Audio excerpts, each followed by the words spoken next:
اعوذ باللہ من الشیطان الرجیم، بسم اللہ الرحمن الرحیم۔ نذیر اور سلیم اپنی امی کے ساتھ دوسرے شہر خالو جی کے گھر آئے ہوئے تھے۔ سلیم نے گھڑی دیکھی، رات کے 8 بج چکے تھے۔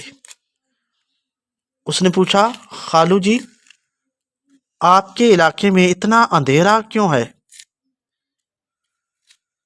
بیٹے یہ علاقہ ابھی پوری طرح آباد نہیں ہوا، ابھی اسے ترقی دی جا رہی ہے، سڑکوں پر بتیاں بھی نہیں لگی ہیں، اس لیے رات میں اندھیرا رہتا ہے۔ خالو جی نے جواب دیا۔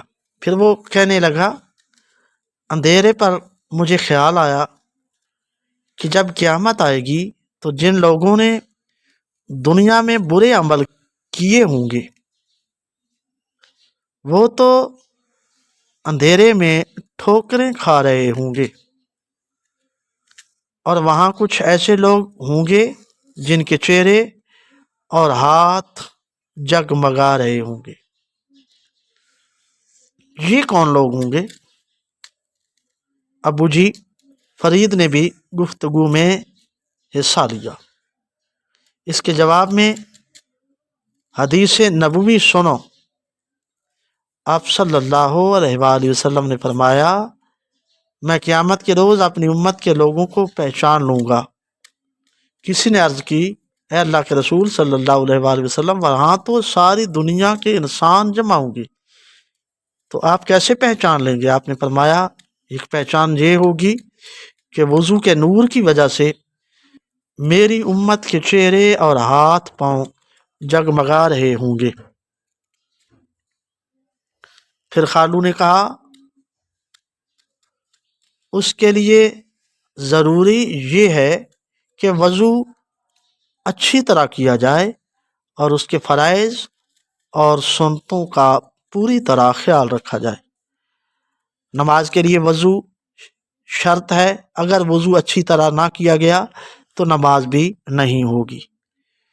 خالو جی اچھی طرح وضو کرنا بہت مشکل ہے؟ سلیم نے سوال کیا۔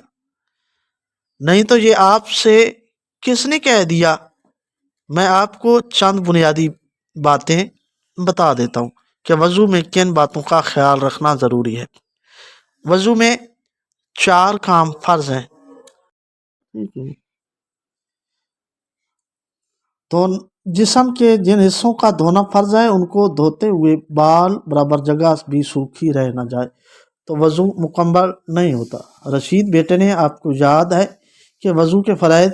جی ہاں ابو جی، پہلا فرض ایک بار پورے چہرے کا دھونا ہے، یعنی پیشانی کے بالوں سے ٹھوڑی کے نیچے تک، اور ایک کان کی لو سے دوسرے کان کی لو تک دھونا۔ دوسرا فرض ہے ایک بار دونوں ہاتھوں کو کونیوں سمیت دھونا، اور تیسرا فرض ہے ایک بار چوتھائی سر کا مسح کرنا، اور چوتھا فرض ہے ایک بار پیروں کو ٹخنوں سمیت دھونا۔ رشید نے جواب دیا، مگر خالو جی ہم تو ہاتھوں، پیروں اور چہروں کو 3 بار دھوتے ہیں۔ سلیم نے حیرانی سے پوچھا۔ بالکل ٹھیک کرتے ہیں، اس لیے کہ وضو میں ہر عضو کو 3 بار دھونا سنت رسول ہے۔ اس طرح وضو زیادہ اچھی طرح ہو سکتا ہے اور کسی عضو کے سوکھے رہ جانے کا خطرہ بھی نہیں رہتا۔ سنت پر عمل کرنا ثواب بہت ملتا ہے، خالو نے سمجھایا۔ وضو کی سنتیں کیا ہیں خالو جی؟ نذیر نے سوال کیا۔ وضو میں 15 سنتیں، ان میں سے چند یہ ہیں: اللہ کی رضا اور آخرت کے اجر کی نیت کرنا، بسم اللہ الرحمن الرحیم پڑھ کر وضو شروع کرنا، ہر عضو کو 3 بار دھونا، پورے سر کا مسح کرنا، دونوں ہاتھوں کا مسح کرنا اور مسواک کرنا۔ بہت